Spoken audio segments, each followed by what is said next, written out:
sweet friends, and welcome back to the Quilters Candy Shop, where you will find sweet treats for the discerning quilter.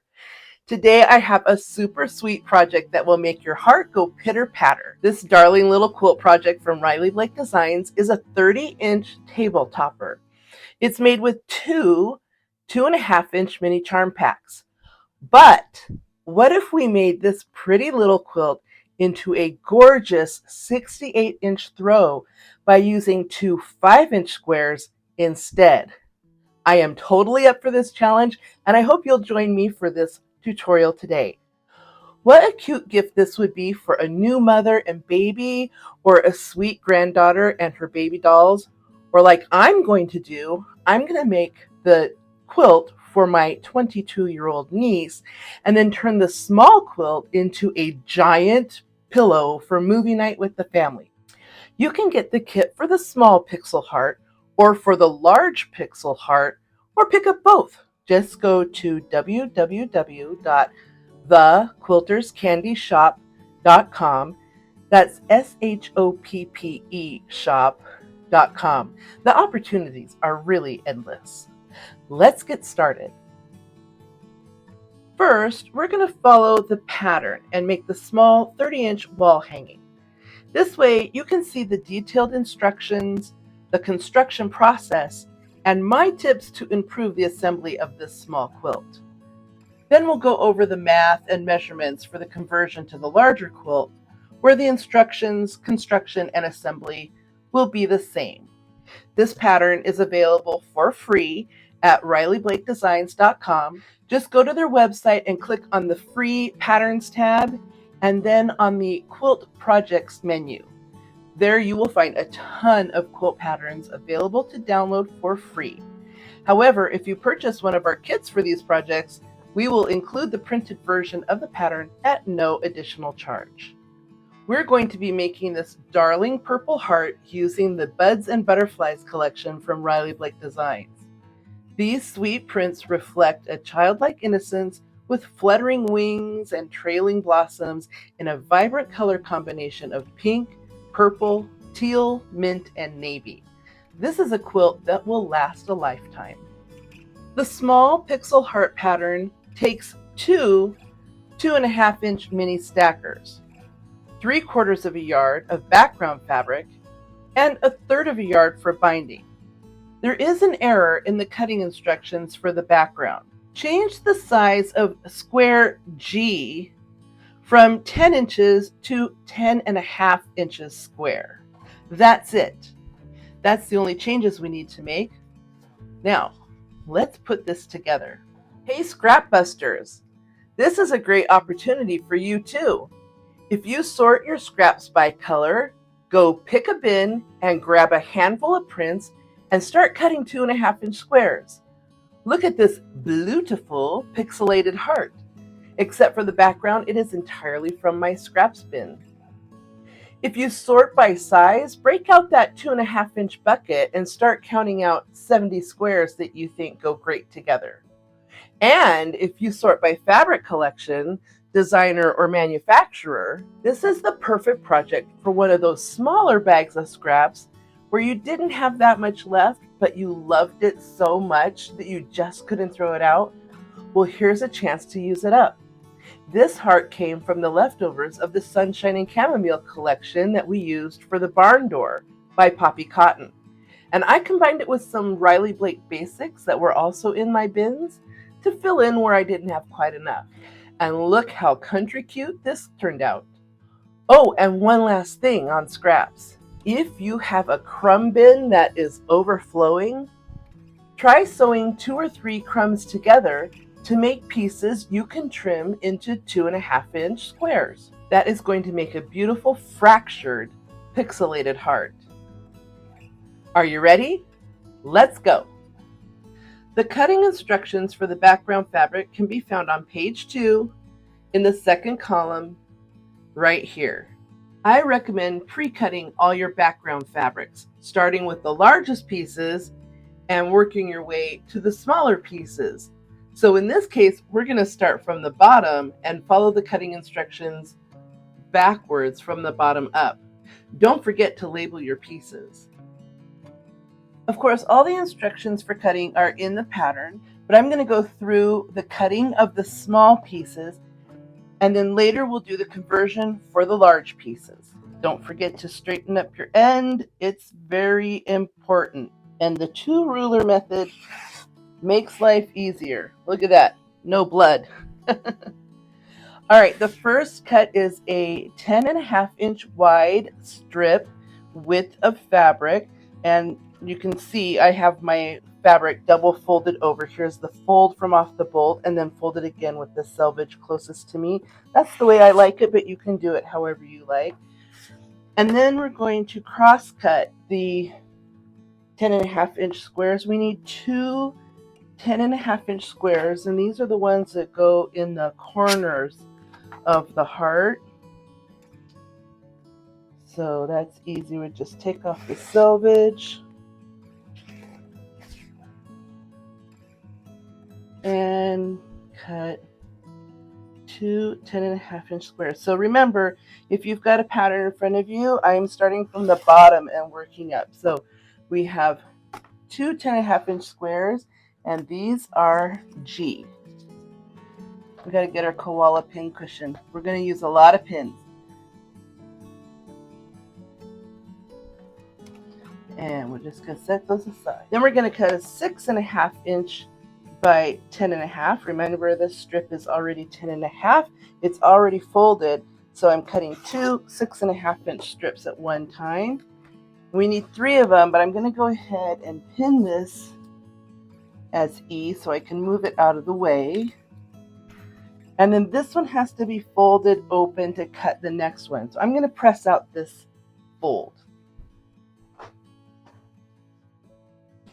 There we go. And now we're just going to cut the third 6.5-inch by 10.5-inch. Depending on how wide the fabric you're using for background, this might be a 2.5-inch leftover. And if it is, now you can cut one of your pieces that you need off of this piece. I don't think mine's big enough, but we're going to check.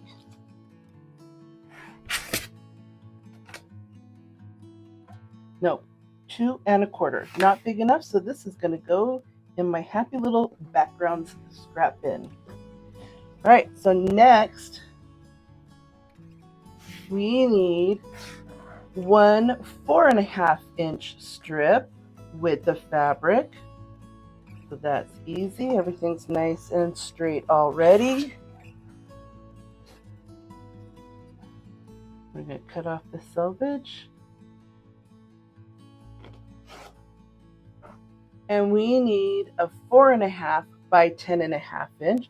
So I'm going to turn my ruler this way, 10.5 inches. Get it nice and straight along the bottom. And there's 2 here because my fabric is folded, so I just need 1 cut. This is going to be labeled as F.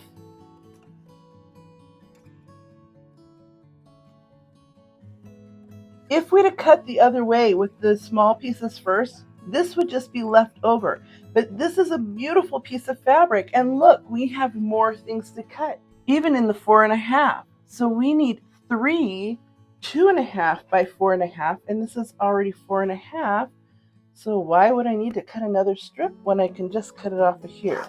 There's 2 because my fabric is folded in half. And now I can just flip that back and get my third one, 2.5 by 4.5. And this is C.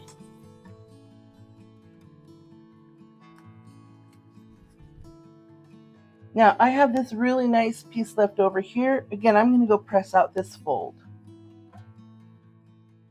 This is 4.5 inches wide. I don't need anything else that's 4.5 inches wide. So I'm going to cut this down to a 2.5-inch strip, just like this. This will go in my scrap bin.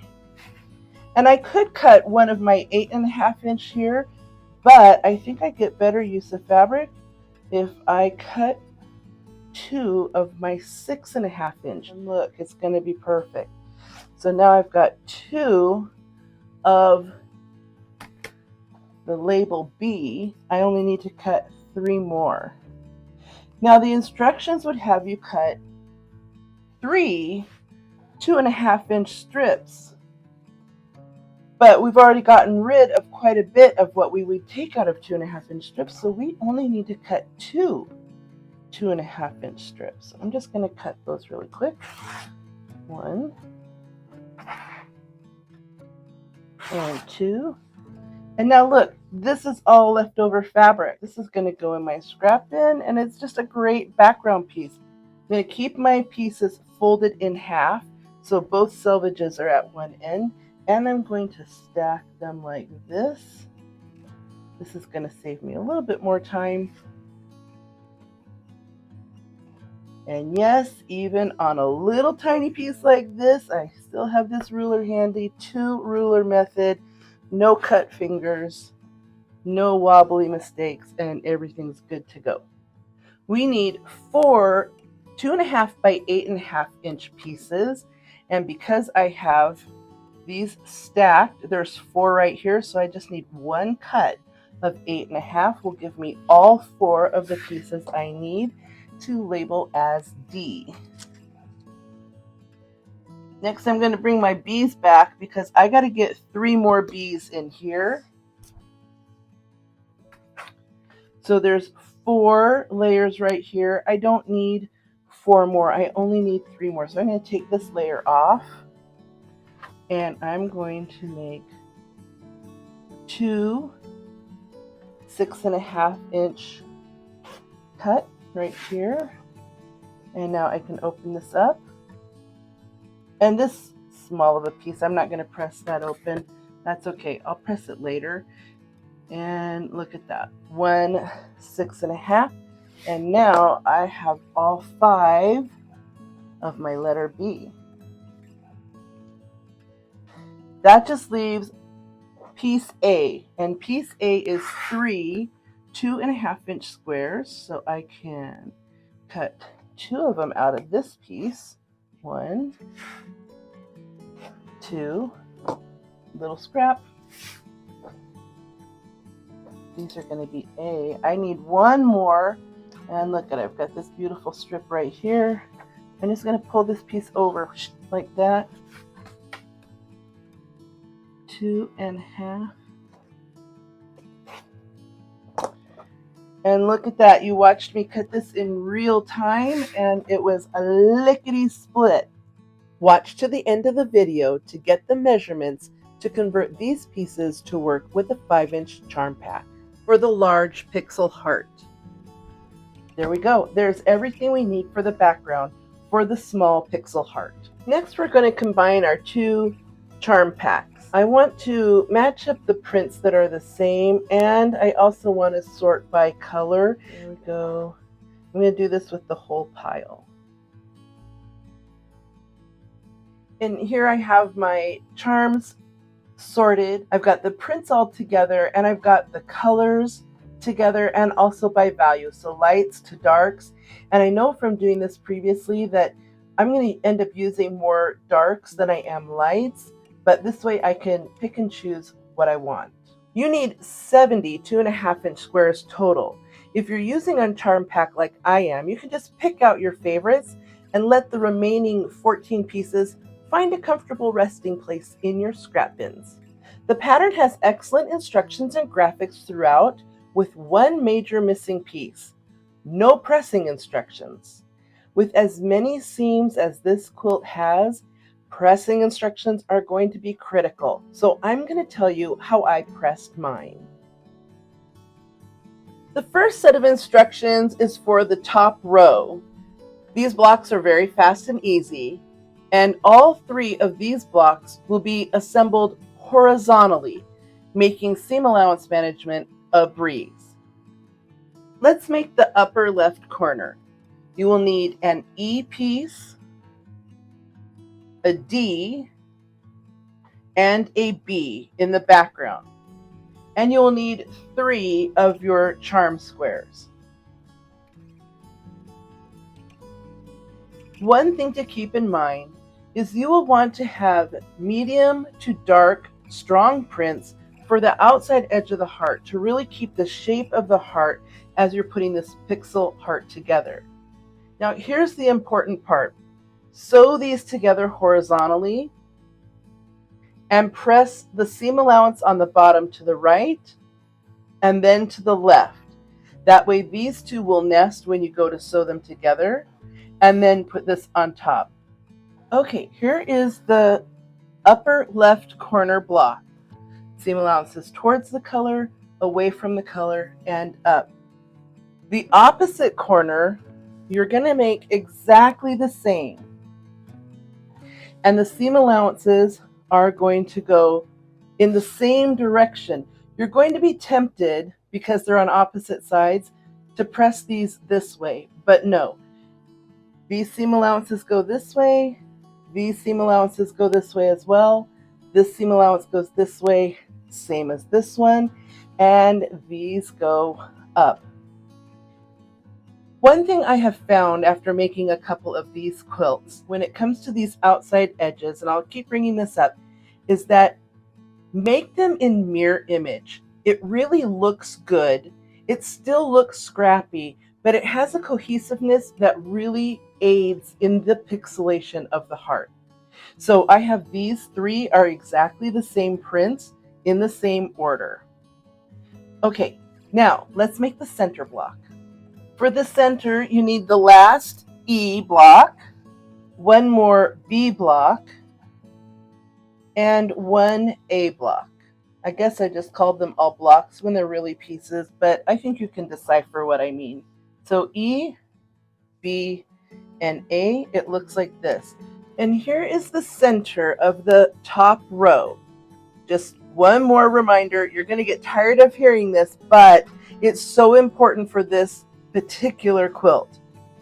The seam allowances on this bottom row, all the way across here, all the way across here, go one direction, and this row go all the way across, even though they're separate blocks. Where it has to nest is when you put these blocks together.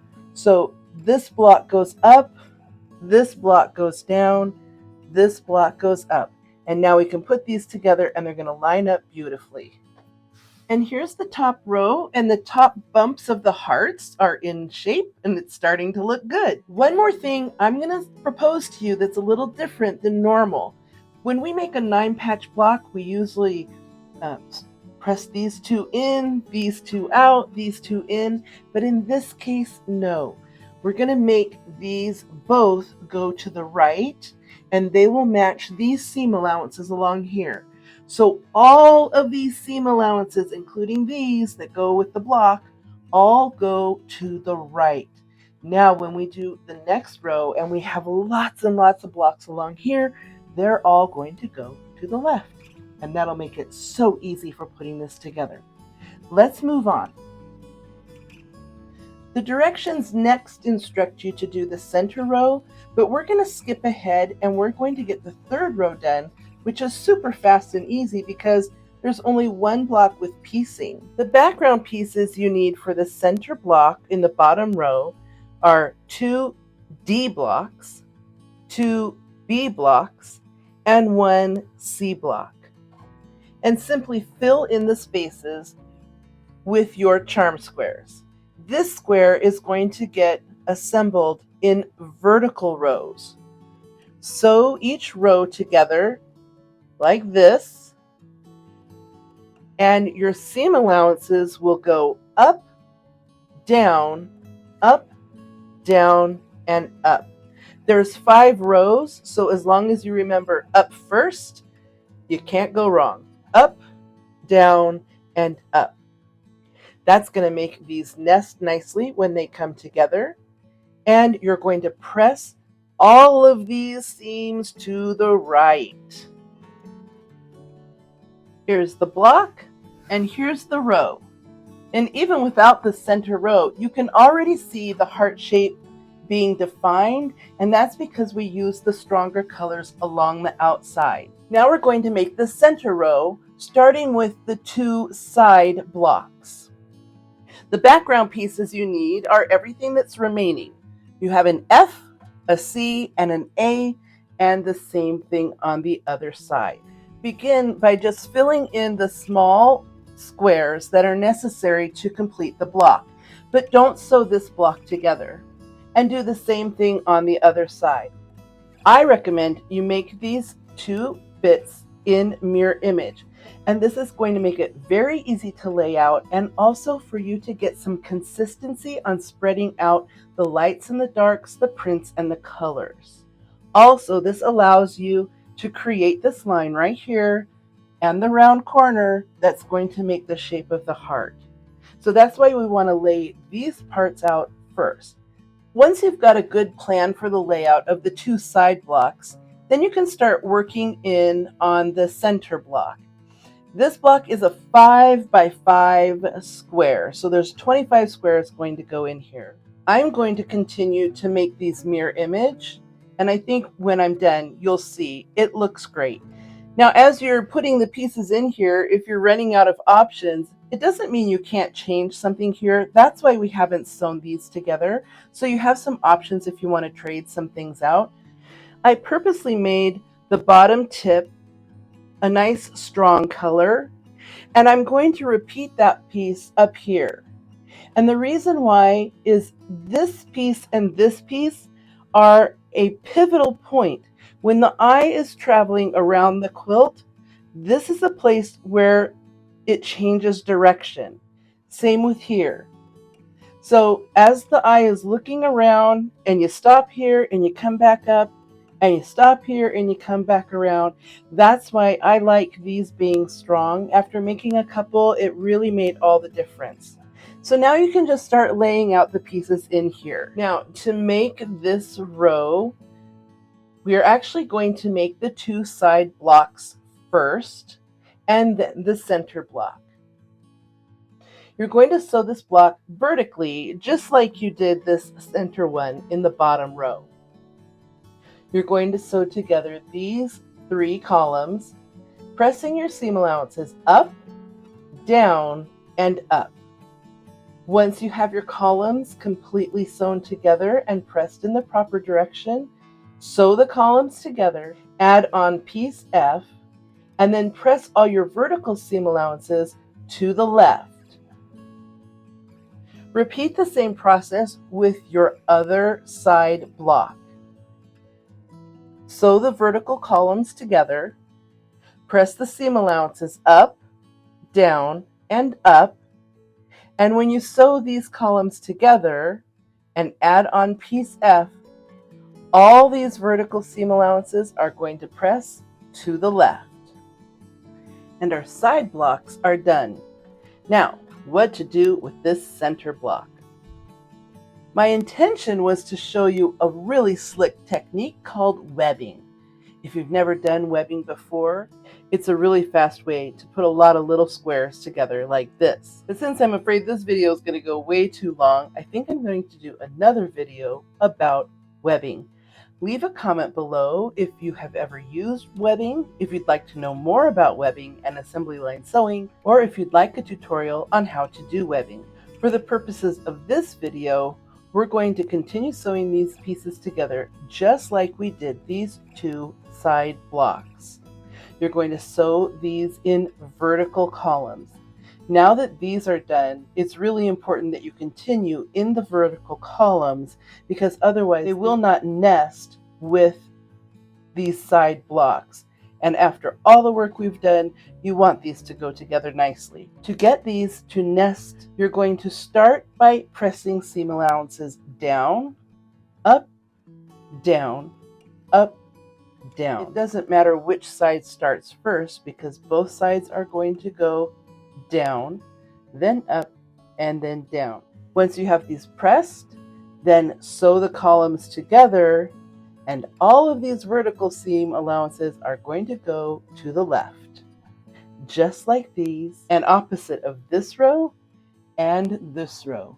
And now you can see the method to my madness.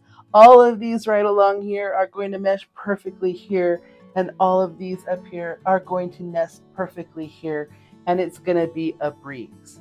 All right, let's sew together the center block. And there we go, using the slick webbing technique, which is assembly line sewing. gave me this very nice, perfectly square 5 by 5 square center. Now I'm going to finish off this row and add the 2 rows together, and everything here is going to line up beautifully, so this is going to be done lickety-split. And here it is all finished, and oh my gosh, I'm so in love with it. It is so cute, and it went together so quickly. I've already taken the time to stitch a stay stitch all the way around the outside edge. With the number of seams that come down to the edge, it's really important you do this stay stitch to prevent fraying, seams pulling apart, or things getting stretched out of shape. Now that you've seen the details on the construction and assembly, you can apply everything you've learned to the larger 5-inch square version of the quilt. I'm going to do a quick run through of the larger quilt here so you can see it, and I'll put the size conversions for the cutting of the background in the description below. Everything is exactly the same except for the size, and I'm going to give you the size pieces for cutting the background right now. Here's what you need for the background for the 68-inch square PIXEL HEART quilt using the 5-inch charm packs. Piece G needs to be 23 by 23 inches, so 23 inches square, and you need 2 of them. Piece E is 23-inch by 14-inch long, large rectangle, and you need 3 of them. Piece F is now 23 by 9.5 inches, and you need 2 of those. Piece D is 18.5 by 5 inches, and you need 4 of those. Piece B is now 14 inches by 5 inches, and you need 5 of those. Piece C is now 9.5 by 5, and you need 3 of those. And lastly is piece A, which are 5 by 5 inch squares, and you need 3 of those. So the configuration is exactly the same. How you put it together is exactly the same, except that it's just ginormous. And it's going to be so much fun. All right, look how big these blocks are. Wow, this is going to be so great.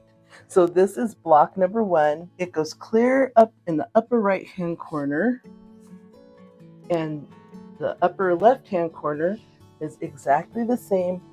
I'm repeating the mirror image effect. I really like the way it looks. I think this is going to be good. And here's the center block. This is going to put a real dent in my little tiny workspace. Every step is exactly the same as the small quilt. These seam allowances all across here are all going to the right. These seam allowances right here are all going to the left. These seam allowances are going up. These seam allowances are going up. And these seam allowances are going down. I'm going to put these 2 together, and we will have row number 1 complete. And here's the top row. It's so big. Let me try that again. Okay, and now you can see here's the top of our hearts coming around here. So I'm going to start working on the bottom row just like we did on the small quilt, and I will show you that next. And here's the center section of the bottom row. The only thing we need to complete the bottom row is to add the large G squares to both sides of the center section. Okay, and here is the bottom row all put together. And of course, we have to leave space for the middle row, but right now this way you can just see, and you can see how we've got our points started to come up and around again. So this is going to be great. I'm going to set this aside so we have room to work on the center section. All right, I'm really putting my work table to the test here. These are the side units, and of course they look like a hot mess right now because they're just loose. They're not sewn together, and they're not in alignment with where they're going to be because they're going to have to slide over. You can see I'm still using the mirror image on these side pieces because they're far enough away you won't be able to tell, but it makes layout so much faster and easier. The center section you can do in more of a mixed style to give it that scrappy look. So let me get these sewn together and put back on the table in position, and you'll see how great they look. I got my side blocks done, and they are pushed to the side in the right alignment with the upper row, but that also means you can't see it very well. But that does leave us a big empty space in the middle, and you know what that's for? That is for us to make our 5x5 square. And there it is. I've got my pieces all laid out for where they're going to go, and I wanted to just remind you that this 5x5 unit of squares is also going to be put together in columns. The pressing is very easy to remember.